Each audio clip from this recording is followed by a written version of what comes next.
আমার খবর। মুখ্যমন্ত্রীর বারবার ধমকি সার নদীগর্ভ থেকেই দেদার অবৈধভাবে চলছে বালি উত্তোলন। মুখ্যমন্ত্রীর নিষেধাজ্ঞা থাকার পরও বালি মাফিয়াদের দৌরাত্ম্য দিনের পর দিন চলছে অবৈধভাবে বালি তোলার কাজ। জেলার বিভিন্ন প্রান্তে চলছে অবৈধভাবে বালি উত্তোলন। মুখ্যমন্ত্রীর ধমকের পর কয়েকদিন নড়েচড়ে বসে প্রশাসন, তারপর আবার যে কেসে এবার নদ নদী সবকিছু বাঁচাতে পথে নামলো গ্রামবাসীরা।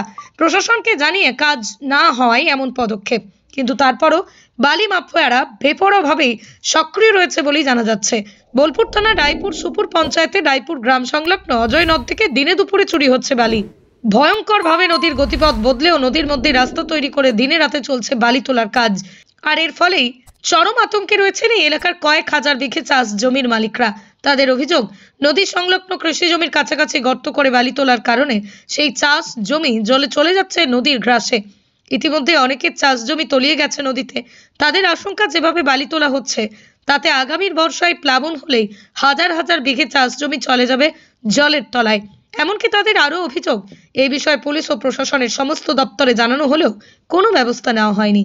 আমাদের অপরাধ জমি আছে, জমিগুলোর নিচে যে বালি রয়েছে সে বালিকে কেটে তারা নিয়ে পালাইছে। আমাদের অভিযোগ এটা যে বন্ধ করতে হবে। প্রশাসনকে আমরা জানিয়েছি এবং প্রশাসন তার কোনো পদক্ষেপ নিচ্ছে না। তাই দেখলাম সকালে আমরা এসে একবার বন্ধ করে গেলাম। এখন তারা কি করবে জানি না, এবং প্রশাসন কি করবে প্রশাসনকে অনুরোধ করলাম যে এটা বন্ধ করুক প্রশাসন। এটাই আমাদের অভিযোগ। এখন তো চলছে না, এখন চলছে না, তা এটা রাতে চালাতে পারে তারা, দিনে তো চলছে না। এবং কালকে দিনে চলছিল, আজকে সকালে এসেছিলাম বন্ধ করে গেছি, এবং তারা রাতে চালাইছে। এটা কোন কোন দিন নিয়ে যাচ্ছে? এটা বর্ধমান হয়ে নিয়ে যাচ্ছে। কাটছে কোথায়? কাটছে এটা রায়পুরে। মানে কোন জেলা ওটা? এটা বীরভূম জেলায়। আর ওরা চালান পেয়েছে বর্ধমান ডিস্ট্রিক্ট সাগর পুতুলে। এটা কাটছে বীরভূম জেলায় রায়পুরে। বেআইনিভাবে কাটছে।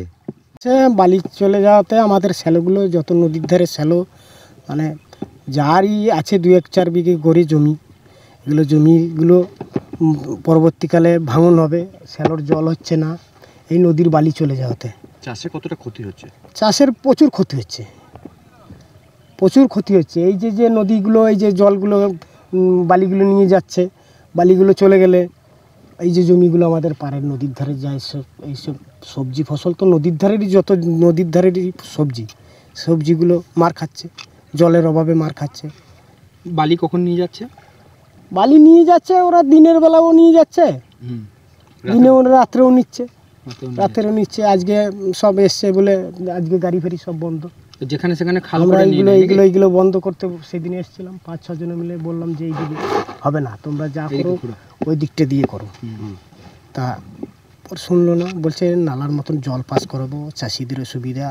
হ্যাঁ, আমরা চাষিদের সুবিধার দরকার নেই, আমরা ওই দূরের থেকে আমরা জল আনবো। নদীর জল যতদিন আছে বাঁধ দিয়ে দিয়েছে, হ্যাঁ, তাতে তো গতিপথ নষ্ট করছে। হ্যাঁ, গতিপথ ওই যে বাঁধটা দিয়েছে, ওইটা রাস্তা করেছে, ওইদিকে বালি করবে, এই জলটা পাস করবে, 2 দিন বাদে আবার এইগুলো খাল করে বালি ওদের যতদূর নেওয়ার ততদূর তো ওরা নেবেই। কি করে বালি তুলছে? ওই যে মেশিনে নৌকার ইয়ে আছে, নৌকাতে করে ওই ফিট করে ওইগুলো নিচ্ছে।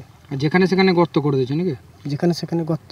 ওই যে আমাদের ওইখানে একটা আম বাগান লাগানো আছে, এই আম বাগানটাও ওই যে ভাঙছে দিনকে দিন। তাতে কি গ্রামবাসী খানিকটা সংশয় আছেন এই খাল করার ফলে? গ্রামবাসীদের সংশোধন তো থাকবেই। এই নদীটা, এই যে জমি কটা ধরুন ভেঙে গেলে এবারে খাবে কি? গরিব মানুষেরা চাষ করছে, এই যে যা ফসল হচ্ছে খাবো কি আমরা? দিনকে দিন এই যে নদীগুলো ভাঙছে। প্রশাসনকে জানিয়েছেন এইগুলো? প্রশাসন সবাই এখন সবাইকেই জানানো, সবাই সব কিছু জানে, সবাই সব কিছু জানে, জেনেও জানে না, কোনো পদক্ষেপ নিচ্ছে না। না। স্থানীয় সূত্রে জানা গিয়েছে, এই অবৈধ বালিঘাট চালাচ্ছেন শামসুদ্দিন শেখ ক্যাপ্টেন নামের এক ব্যক্তি। ক্যামেরার সামনে তারা কিছু না বললেও তাদের দাবি, পূর্ব বর্ধমানের অন্তর্ভুক্ত বালিঘাট থেকে তারা বৈধভাবে বালি তুলছেন, তাই তাদের বিরুদ্ধে মিথ্যা অভিযোগ করা হচ্ছে।